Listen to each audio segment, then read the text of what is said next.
Hello, my lovely people. Good morning, good afternoon, good evening, good night. Welcome to my YouTube channel. My name is Jen. If this is the first time that you're laying your eyes on this beauty here, thank you so much for stopping by. My return subscribers, from here to you.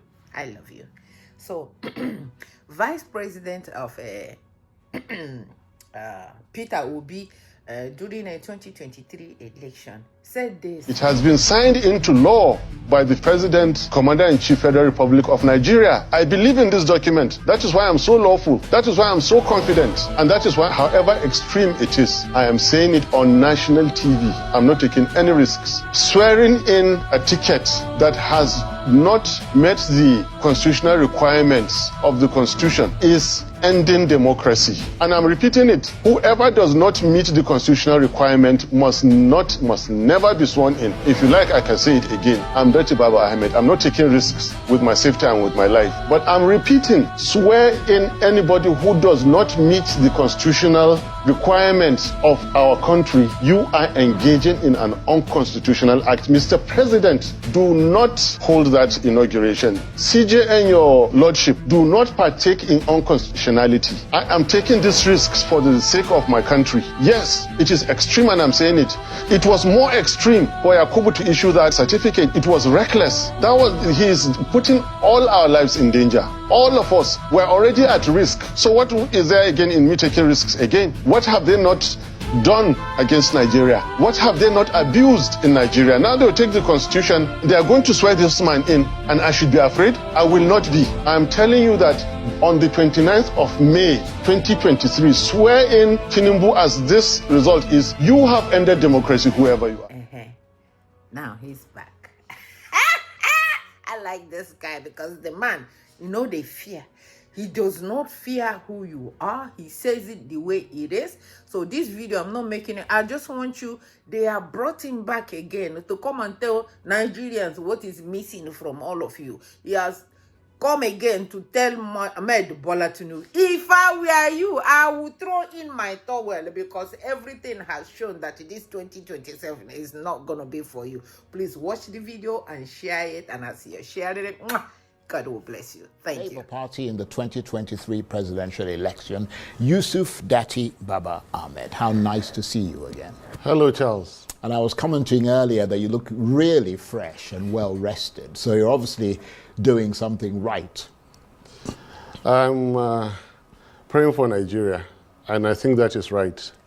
Which brings me to, first of all, before your first question, let me preempt you and just say Happy Easter to everyone. Only 20 days ago, there was Salah, so happy Salah.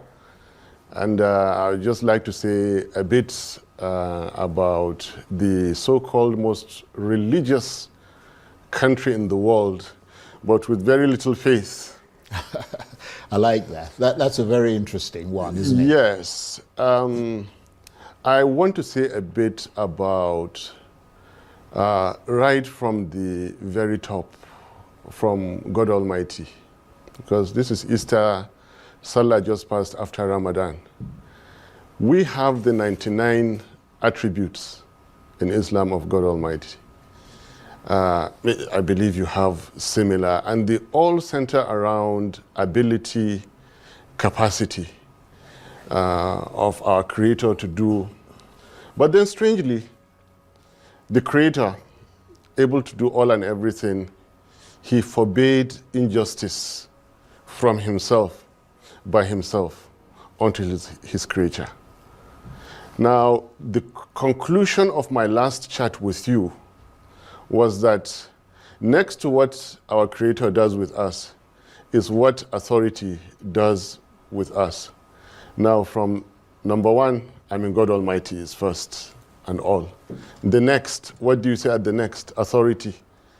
Authority is now synonymous with injustice. So what a difference. Well, let's take this from the just to absolute injustice. Well, let's take it systematically. Yeah. Because you mentioned the last time you were on this program. Since we last spoke on this program, I notice you have not backed down from your maximalist demands of calling out the Tinubu government as illegitimate, even though there is absolutely no sign of any capitulation on their part, or for that matter, that anyone is taking that assessment seriously. So you essentially remain in a deadlock on that front, yet you insist that democracy ended in Nigeria on 29th May 2023, the day Mr. Tinubu was sworn in as president. Why do you maintain that position?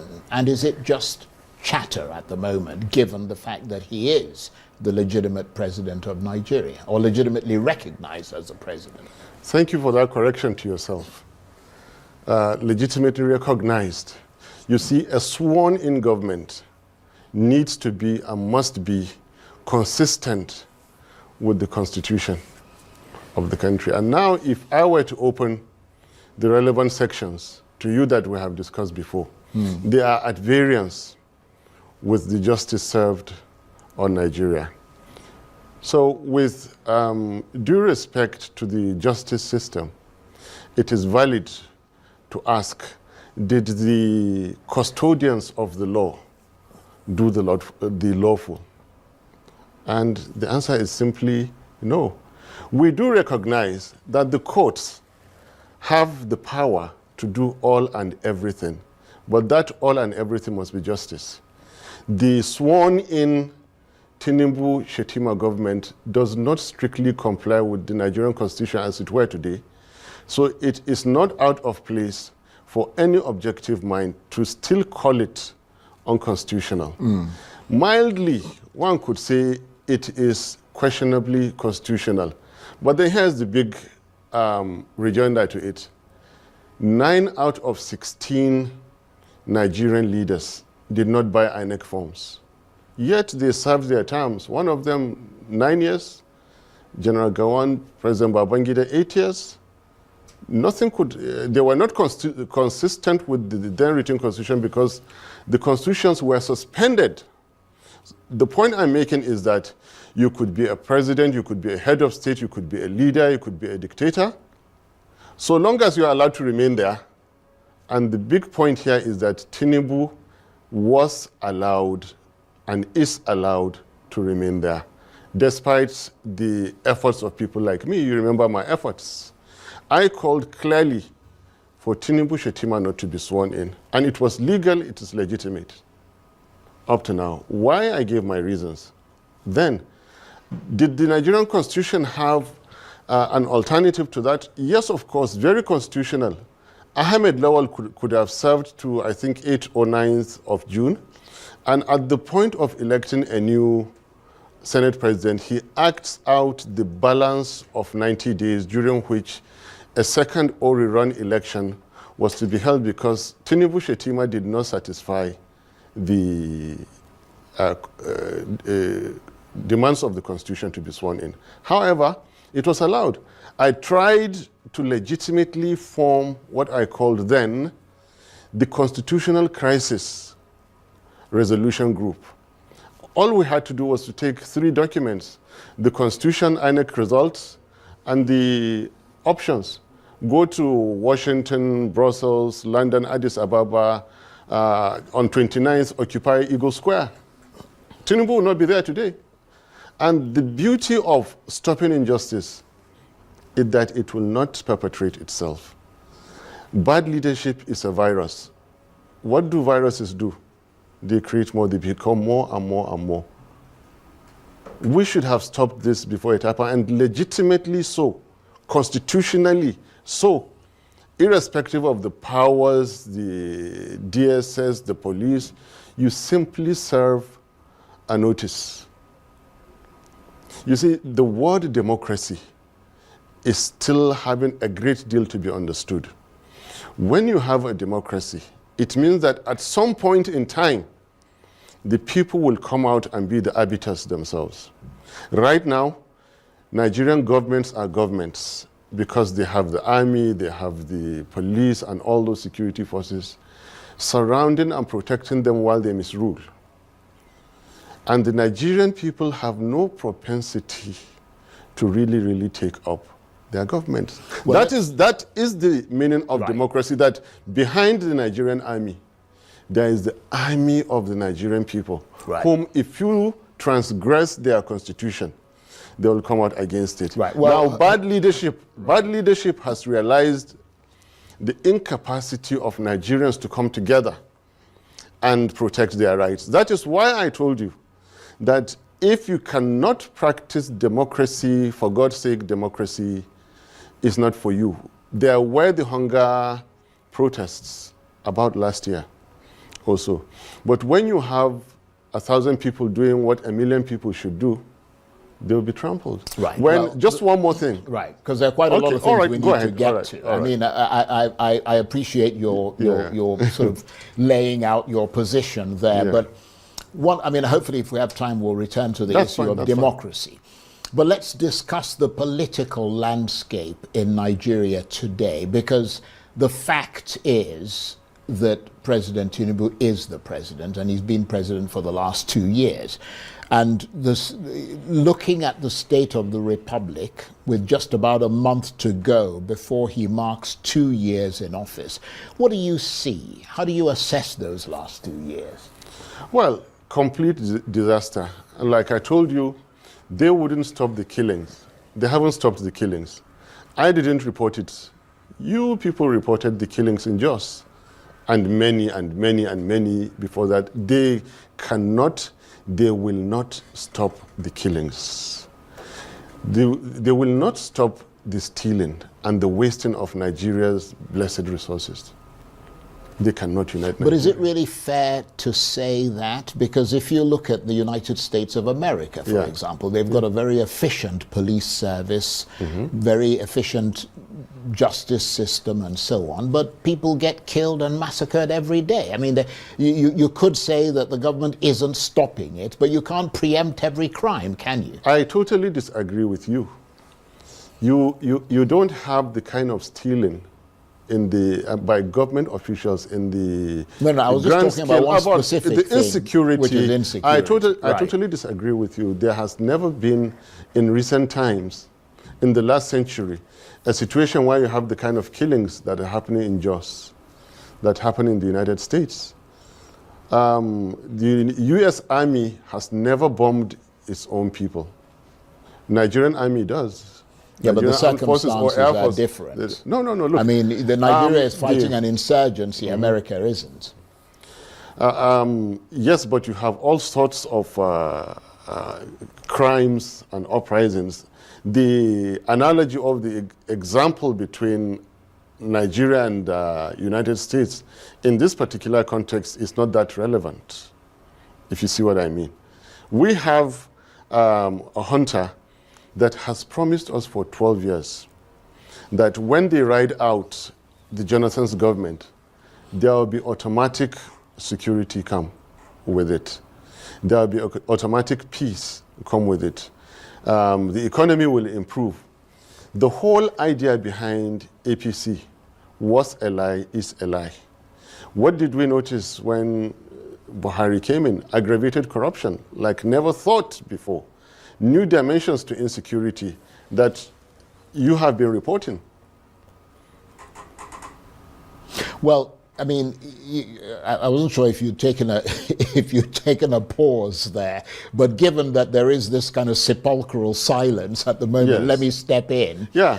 And move the point to the next thing, because again, as I said, want to get to as much as possible. Yes. You have constantly argued, and a lot of Nigerians would agree with you, that Nigeria's relative decline over the years has been due, at least in part, if not in full, to a deterioration of the rule of law and the quality of this country's institutions, a disease which has left Nigeria vulnerable to the corroding influence, as you pointed out just a minute ago, of the grabbing hand of the rapacious politician.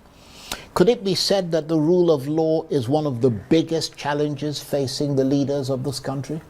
Yes. But to make matters even simple for you, is just to put it very, very shortly, the quality of leadership in Nigeria has fallen to the ground. I'll quickly give you 2 examples. I'm not making it up. There is electronic evidence everywhere. A highly placed official of this government said, let everywhere burn. And the next day there were bombings in that state. A serving minister said, let the whole place burn. Please, go back to the 1980s. During President Babangida's time, a military governor just made a passing statement that if he were in service in 1966, he would have joined the coup. Immediately relieved of his commissioning, and that was it. Immediately.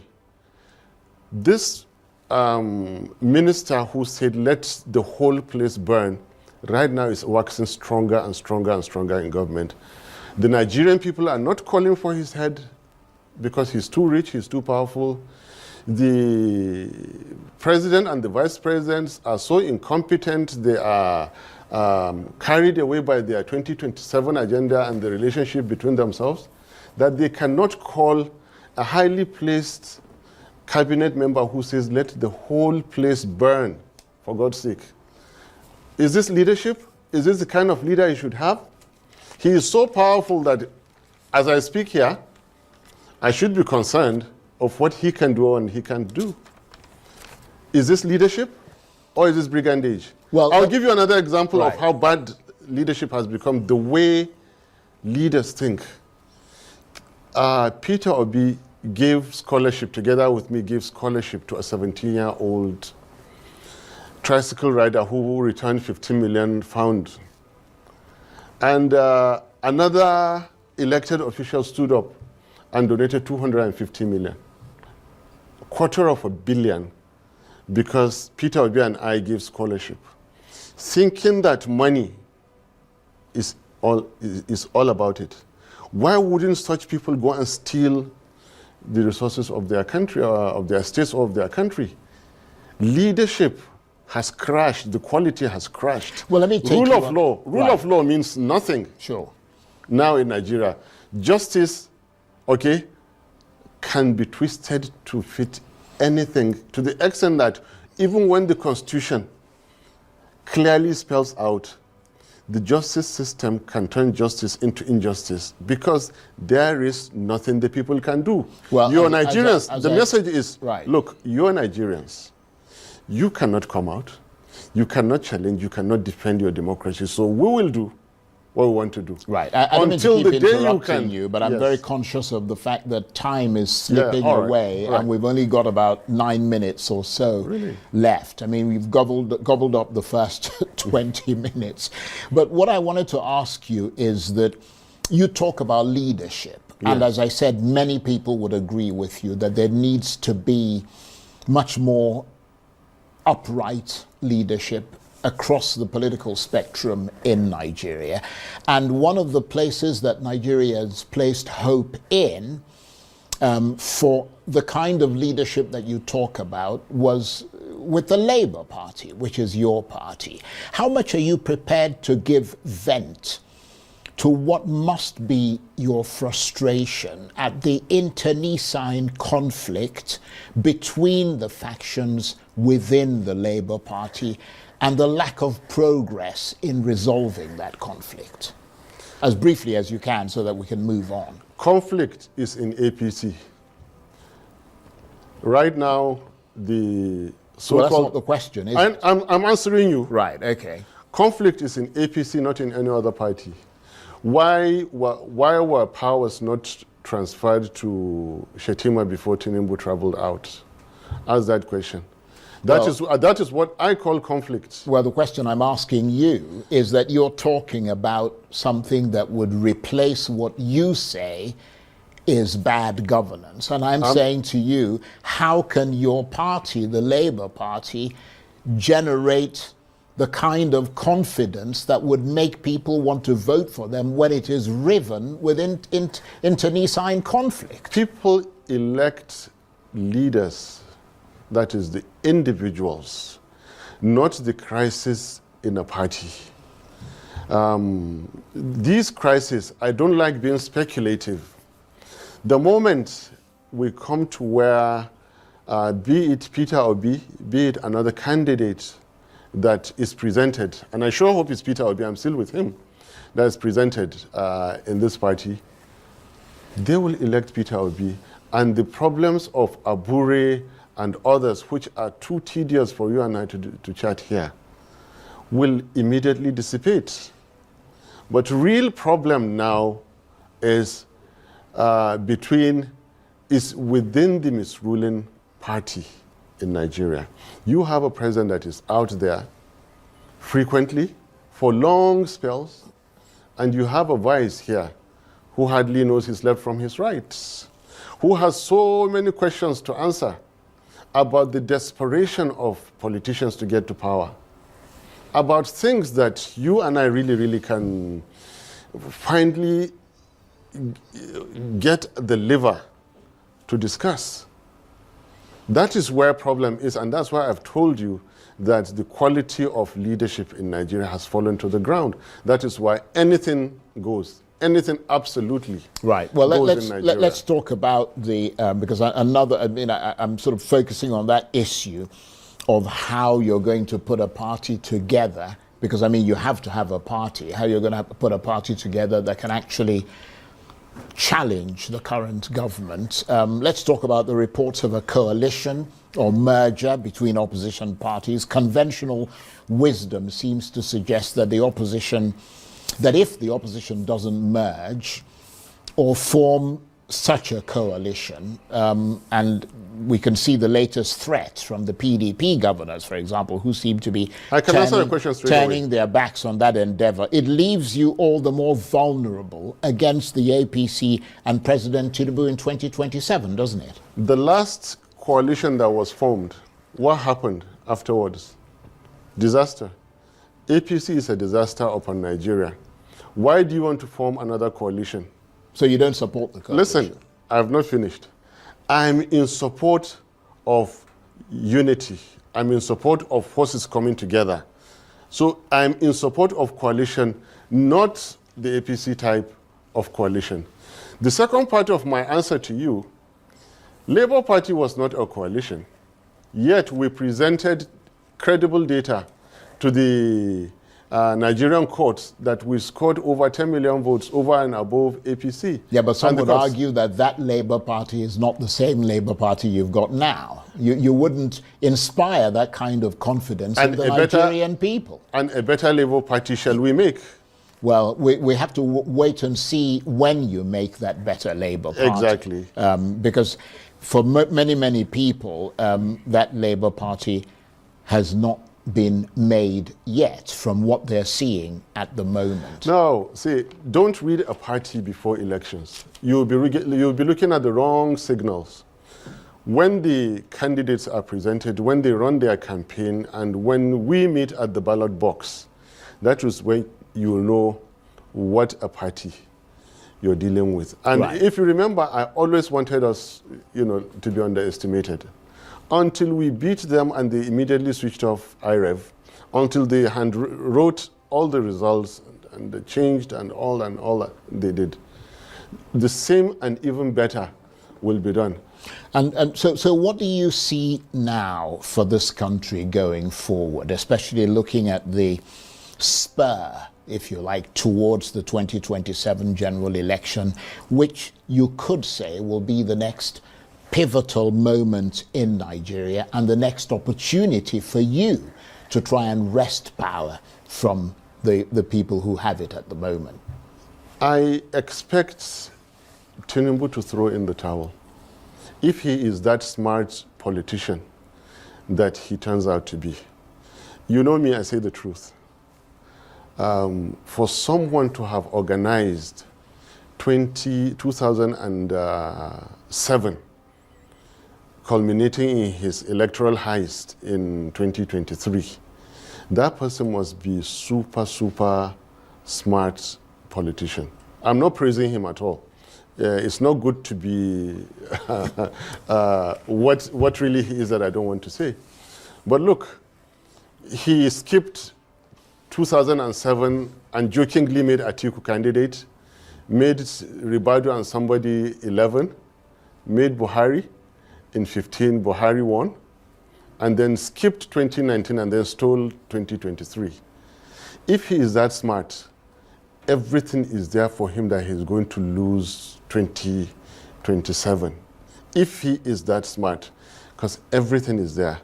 There are two possible candidates that I cannot mention, and they are the nemesis of Tinubu. Tinubu's time has come. It has been proven that APC is a lie. Buhari did not develop Nigeria. Buhari did not provide security. Buhari did not fight corruption. Neither will Tinubu ever do this. So going forward, I see APC losing this election. I see Nigerians somehow uniting. Listening to what someone like me is saying that, look, if you cannot practice this democracy, it's not for you. And then Nigerians will decide to come out and practice democracy for the first time. And then bad leadership will begin to have no hiding place in Nigeria. And then gradually we'll begin to heal our land. We'll begin to recover. We'll begin to unite and take each other's as fellow Nigerians, brothers and sisters. Their time is up. On that note, I want to thank you very much indeed, because your time is up. And my time here with you is up. Yes. I want to thank you very much My indeed pleasure. for taking the time to come and It talk looks like to us. 3 minutes to me. Well, it was half an hour. Yeah. Yusuf Dati Baba Ahmed is the vice presidential candidate of the Labour Party in the 2023 presidential election. Thank you very much.